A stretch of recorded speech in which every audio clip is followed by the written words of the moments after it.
up my page. So no, Okay. you're good. You're good. All right. So I am thinking, here we are. Okay, we are now live now. So hello everyone and happy 710. If you don't know what 710 is and why 710 is and why it is something to celebrate, we in the cannabis industry celebrate all things concentrates on 710 because if you turn 710 upside down, it spells oil. And why not have something to celebrate during the summer? So happy Oil Day, Nurse Kathleen. Happy Oil Day to you too.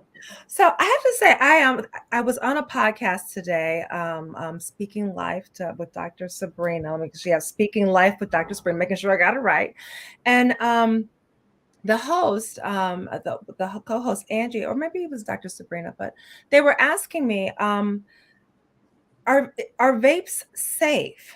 And so today being, the day we celebrate oil, and vapes are a form of concentrate, so that is oil. So are vapes safe? And if you want to use a vaporizer, we're talking about let's talk about just oil vaporizers first. What should people know about them, and how can you make sure you're getting a safe one? That's a great question. Um, Thanks. so there's so we're going to stick to just the concentrated, correct? Are we talking about the cartridges?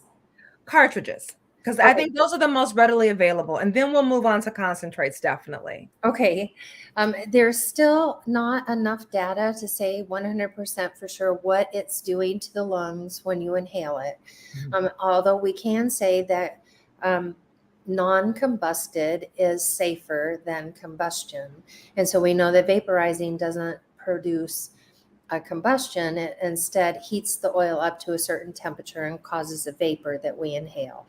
But again, there's people that have come back with different lung diseases because they do vaping. It's unclear if they do it is because of the vaping with nicotine coupled with, or just the nicotine.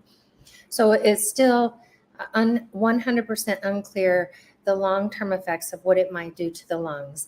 If you step back and look at it, then again, what I'm saying is that it has to be, logically speaking, safer than a combustible. Okay. So when you're looking, who would be a good candidate for a cartridge-based vaporizer, vape pen? A vape pen. Mhm. It would be somebody that perhaps does like the inhalation method but doesn't want to do combustion.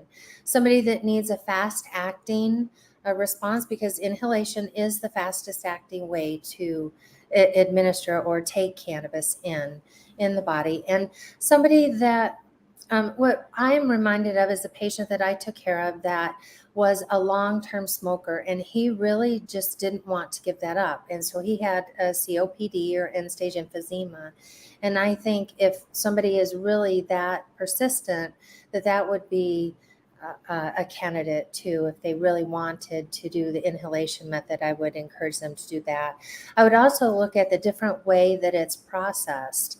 And for somebody with a lung disease, if they're going to do that, I would encourage a rosin type cartridge, especially a solventless one, especially with somebody with a lung disease. So, yes, look at the differences in the way they're processed and see how it affects you and if you like the flavor of it. All right, I love that because people say, well, COPD is huge, and I know the research shows that cannabinoids in the lungs can be anti-inflammatory, but it's like that. But introducing smoke to your lungs is irritating. Yeah. So, so yeah, so this could be a sort of an okay medium. I won't say happy medium, but maybe a better choice if you have to make a choice like that.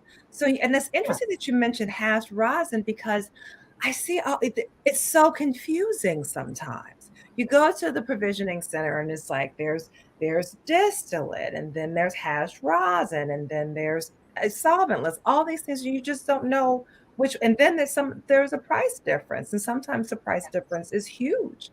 And so now we know, so those types of people who is a better candidate for those types of products. So thanks for letting me know about hash rosin. So now I know where to steer people. So I appreciate that. So let's talk about concentrates because I like to cook with concentrates, but lots of people like to use concentrates. The concentrates are also dabs. So let's talk about dabbing. So what is dabbing and who is dabbing for? So it is for people that like high concentrations of cannabinoids.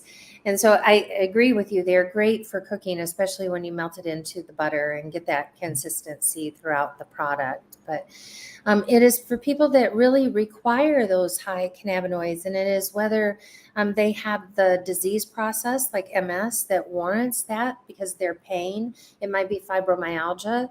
They're primarily ruling as the disease process, but also we know we can build up a tolerance to it.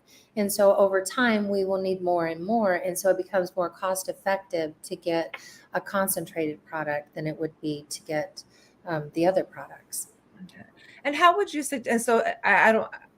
If you go to a provisioning center, there are all types of concentrates. You have shatter, you have butter, you have wax, you have um, so many different ones. And so I'm not going to even go into butter. There's and butter. It's just so many different, and those are all the different types of processes. And so I'm not going to go into that because that's definitely not my specialty. But I always encourage people if you're interested in going to concentrates because, as you say, they are more cost effective, and you can do a lot of things with them, and they aren't as aromatic. So, Correct. so if you're concerned about, smoking a joint and you don't necessarily like vape pens, for example, carts, then learning how to use concentrates may be something that you want to consider. And there are a lot, and the pens are coming down in price now. It used to be the pens that you have because to use these types of concentrates, you need a certain type of tool, either a dab pen or a dab rig. A dab rig is super. It's a blowtorch, y'all. So let's just stick with I don't have a sponsorship, but I have to say that I when I use concentrates, I do use Puffco products. I like them. They're very convenient and they have different price points for different people. So you can get into a nice little Puffco a pen for I think about $80, and they're probably on sale now because it's 7/10 day. So that's Yes. puffco.com. And again, I'm just letting you know that of the items that I've bought with my own money, Puffco tends to be the one that I go back to. So I'll be calling them later. But all right, so and also what's interesting about concentrates, as Nurse Kathleen said, is that you can cook with them. And there are lots of recipes online to tell you how to do that safely and effectively.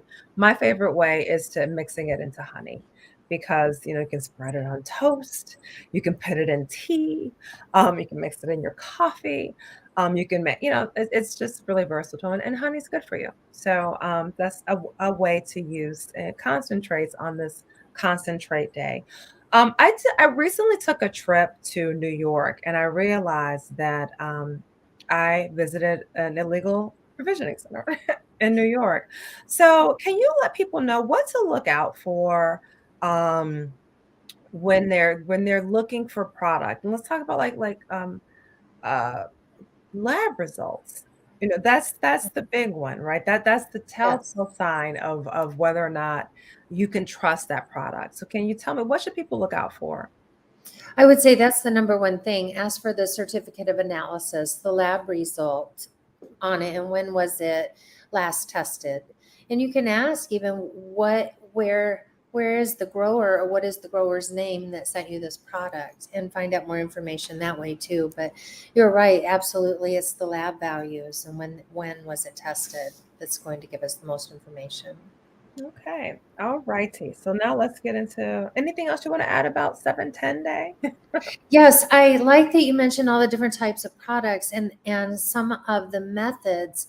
And so the different products go with different methods of consumption with that. So like they'll have the Puffco pen or they will have the big vaporizer like the Puffco Pro, I think, that Oh, comes with that. But also there's things like the a nectar collector, and even the ones now that used to use the blowtorch, you can get as an electric rig, so that you just hook a coil up around your bowl, for example, and then it keeps your bowl at that temperature. So you just drop your product in there. So there, I like the different products because sometimes it's easier, like say for example, to carry shatter around, it's easier to drop that into your Puffco pen versus something like a sauce that's going to be too liquidy to drop in that pen that you might use for a different type. And so I wanted to mention that. Don't be afraid to explore the different types of concentrates that are out there, and then the different types of rigs or apparatuses that you might use to consume those products, because some of them are really quite simple and can be used very discreetly. So if you have any questions, don't hesitate to ask us on specifics, because we will do our best to help direct you. totally. And I love that you know all of these. Because I don't use concentrations. I'm a flour girl, so I don't use it. But you're like you shatter and sauce. It's like yes, right. All those things that I forgot. You know those because it's a lot, and these processors, you know, I got to give them credit. They definitely make it so that I mean, if you don't like this consistency, give them 6 months. They're going to come up with something different, you Yeah. know. And what do you like about concentrates? If you have someone who says, "Oh, that just looks too weird," or "I don't know anything about that. I just want to stick to flour." What do you like about concentrates? That it is a lot more potent in the ways that you don't have to use as much of it. So, say for example, you have a seasoned user and they're consuming a whole gram joint in order to get to where they need to be. That's a lot more harm on their lungs, plus, not to mention the odor. Where if they would consider a different alternative, in trying the concentrate, it could be like 2 or 3 puffs to get to their same effect of that 1 gram joint. And that, I think, is what I like best about it, is because it takes less time. It's highly efficient when you use it properly to manage what disease processes you have. Perfect.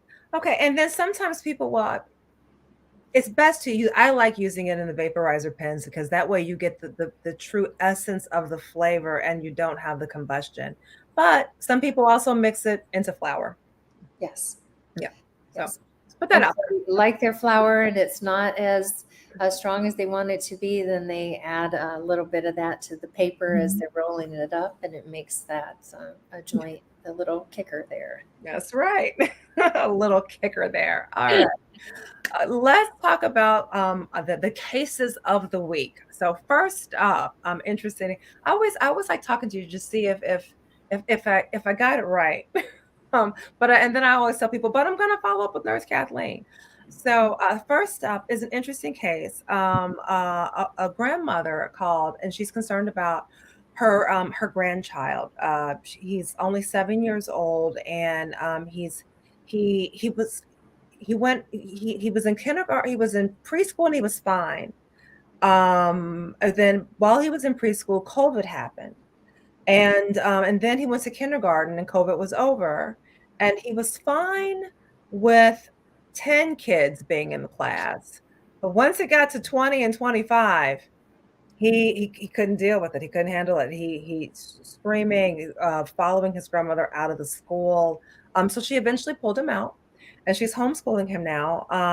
Because she said that I mean, the anxiety level was through the roof. He's having problems sleeping. And he hasn't been diagnosed with autism, mainly because she can't find autism services. Now, I say this with the caveat. I want everyone to know that this is, we are not here to dispense medical advice. This is a conversation that I have with a registered nurse. Nurse Kathleen is a registered nurse, and she gives us her opinion on these situations based on her medical experience. I just want to put it out there that we are not dispensing medical advice. We are saying, hey, Nurse Kathleen, this happened. So this is basically, you guys are just kind of sitting in on Nurse Kathleen and I having a conversation. And if you get some value out of it, that's wonderful. But we don't want this to be perceived as us dispensing medical advice. It's, hey, this is what happened to me this week. What do you think about that? And what should I have told this person? So I just want to, I don't want people to be misunderstanding of what we're doing here. That being said, what do you think?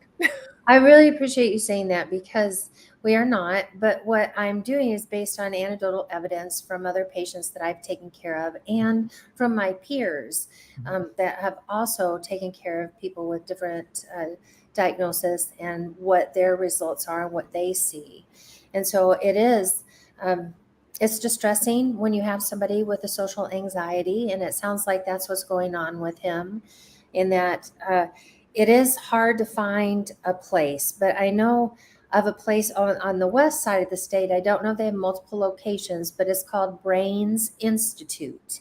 And they literally test for any disease process going on with the brain, including ADHD, autism, sensory processing disorders. If you have something wrong with your brain, they will be able to find it and diagnose it. And I know there's other places in the state around that do similar things, but unless you know of an institute like that, and if anybody is looking, I would highly suggest they look at Brains Institute and maybe call them and ask them if there's a place on the east side of the state that's similar. Without the proper diagnosis, it's going to be lacking in the proper care that you can give.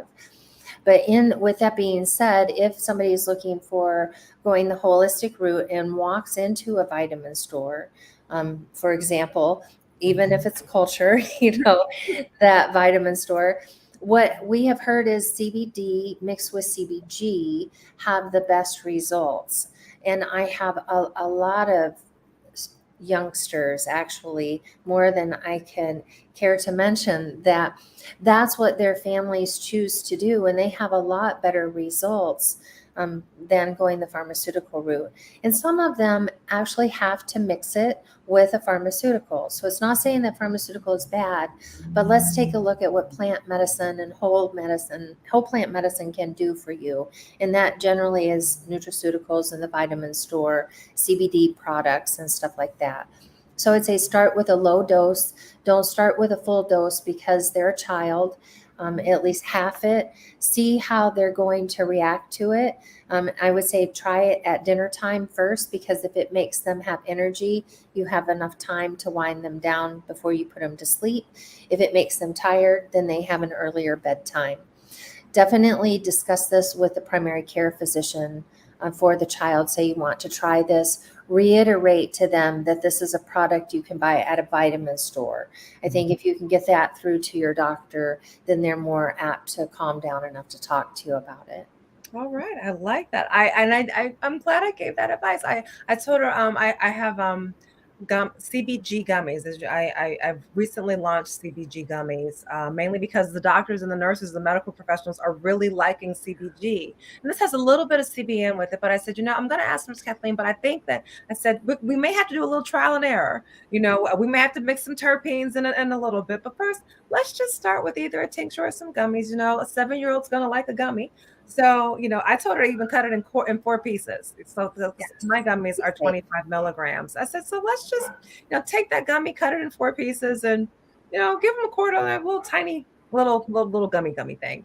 So cool. Okay. So I will be following up, and she'll be following up with you as well. But I told her that I would definitely let her know about that. All right. Up next, I get lots of questions about hypertension. And so what people maybe don't realize is that hypertension quite often leads into kidney disease. So that those brittle arteries make your arteries run your kidneys brittle or something, right? I don't know. You can talk about that in a little bit. But so this patient in particular, early 60s, female, has hypertension. and fatty liver disease, and now moving on to acute kidney disease. And cannot take THC. She's a nurse. So, what, I mean, what are her options if it comes to holistic medicine? CBD isolate or CBD broad spectrum, or the mixture of the CBD and CBN. I would be careful with the CBN. I really would. I kind of stay away from that one. But most other cannabinoids, especially the CBD broad spectrum, that would work well. And it works well. So if the blood pressure is still not managed on blood pressure medication, I would encourage taking it with the blood pressure medication. That will help manage it more. If it is managed on your prescriptions, then make sure you're separating any CBD product by at least 2 hours. Otherwise, you could get a little bit lower blood pressure than you would like. CBD is the cannabinoid that they have research on that shows it is a vasorelaxant. It dilates our blood vessels a little bit, kind of just relaxes our whole body, including our blood vessels.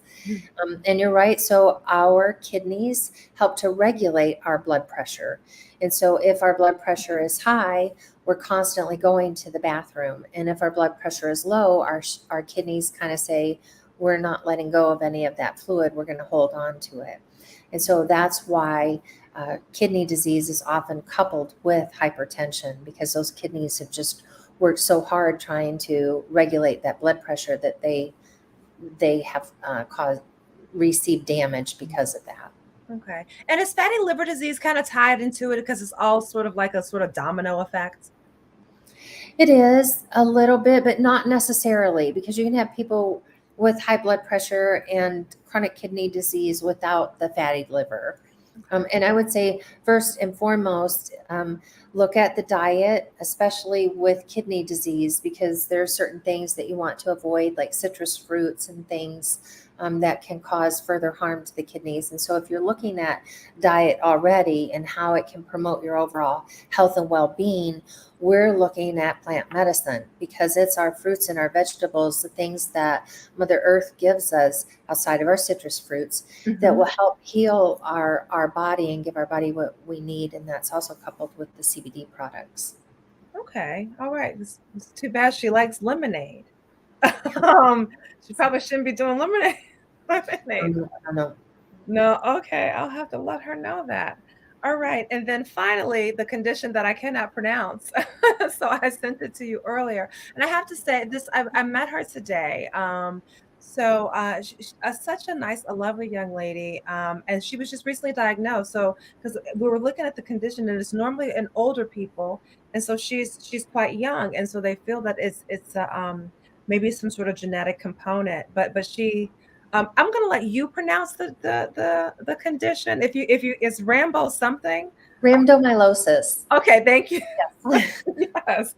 Um, and she's not in pain, because I was like, "Are you in pain?" She says, "No, I'm not really in pain. Just my muscles just feel like sore, all the time." And so she was wondering if CBD would help get rid of that sort of muscle achiness and soreness, but she's not in pain. She's young and vibrant, but just has this condition, and they test her kidneys as well.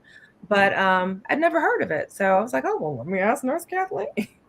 It is, it's kind of like your muscles eating itself. Usually people that are in starvation, that will happen to, but also our statins that you take for high cholesterol, it's a side effect. It can be a side effect. So the first thing I would ask is, are you on any high cholesterol medication, prescription wise? If you are, stop it. Otherwise, it might be genetic with a metabolic disorder or They something said it's like that that. one.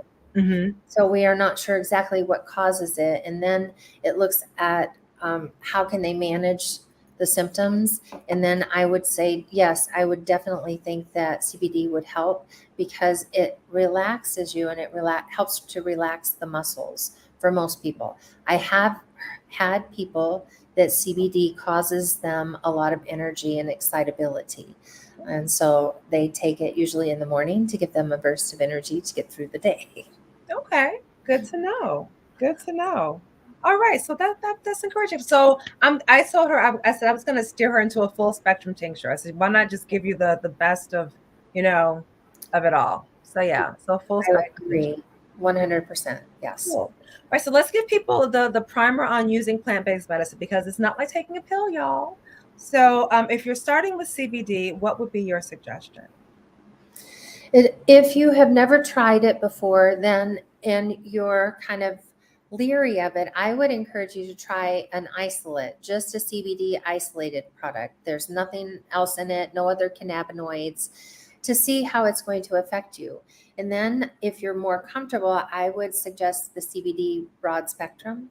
And then if you are not afraid of the THC or there's no reason why you shouldn't take it, then I would encourage you to use the full spectrum. Definitely, because it has all the cannabinoids in it, plus the THC, which gives you the most benefit. Is that what you were looking for, or did I miss it? Oh no, that's totally it. But also dosage because people think that it's going to happen right away. And some people get results very quickly, but some people it takes a while. Yes, that is true. And so when you take a CBD product, even you will feel it, you'll feel relaxed, but it doesn't reach that therapeutic level until you take it for a minimum of 90 days. And in that 90 days, you titrate up to how much you need to manage what symptoms you have. So if somebody has severe anxiety, or let's just say anxiety, somebody has anxiety, they want to use plant medicine, what they've tried before hasn't really worked to fully manage it, and they want to try this CBD product, I would say you're going to feel the effects, but you're still going to have, it's not going to manage your symptoms until you're at around the 3 month mark. And then it might be all you need is one in the morning and one in the evening. But getting to that 3 month mark, during that time period, you might have to take 5 in one day, to manage that and get that therapeutic level where you're at, okay, now I feel good, because plant medicine seeks to heal the body, not to put a band-aid on it. And so during that healing process, we're looking a little bit like this before we get stable. Okay, fantastic. Well, and people should know that this is the type of information we dispense at our high teas. And so the next high tea is just 2 weeks away, which is why I'm going like crazy. So it is at the Detroit Foundation Hotel on July 22nd, Saturday, July 22nd at high 22nd or 26th, yeah, 22nd. So I've been doing a lot. So July 22nd, high noon, Detroit Foundation Hotel, which is right across the street from the convention center formerly known as Cobo. I don't know what it's called now. I think Huntington Center or something like that.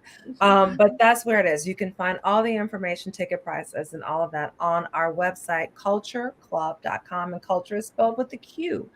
Just click on events and it'll take you to the events tab that'll take you to the ticket sales. Nurse Cathleen will be there telling you how to use cannabis in all types of ways. Chef Enid is back doing us some fantastic light bites and everything. Culture Motor City, that my CBD infused tea will be available, and that's what we're going to be serving in addition to Chef Enid's creations. And then everyone is going home with a curated package of cannabis products. So because we want people to be comfortable when they use it. So when they're at our high tea, Nurse Kathleen is going to send you home with homework, and you're going to sample it all in the comfort and safety of your own home. And so that's what we're really all about. And this is the first of three at the Detroit Foundation Hotel. And I feel like I'm forgetting something, but yeah, go to the website to find out. Oh, I know what I'm going to say. This time, if you've gone to the RT parties before, it's great. You get a lot of information, but people always ask me, "Hey, how do you cook with cannabis?" So this time I'm bringing my magical butter, my Levo, my crock pot, mason jars, and we're gonna do some demos. We're gonna show you. You're gonna go home and know how to infuse either ghee, butter, coconut oil, olive oil, or honey. the oil or medium of your choice, you will know how to use it for your condition, because I'm a believer in ingesting cannabis. I think it lasts longer, it's more effective, and once you find your dose, you have really, really nice days. so, I so agree. join us there. I'm so happy you're going to be joining us again this year. So yeah, so find out more information on the Culture High Tea, and a huge thank you to Detroit Foundation Hotel for hosting this high tea series. It's July, August, and September. So if you can't make it in 2 weeks, we're doing another one in August, and then another one in September. So we hope to see you in downtown Detroit. Please tell people where they can find you. They can find me at the high tea parties and at Cathleen at cannabisnurse.com. Or if you just want to search Cannabis Nurse, my website, cannabisnurse.com, will pop up and you can find me right there.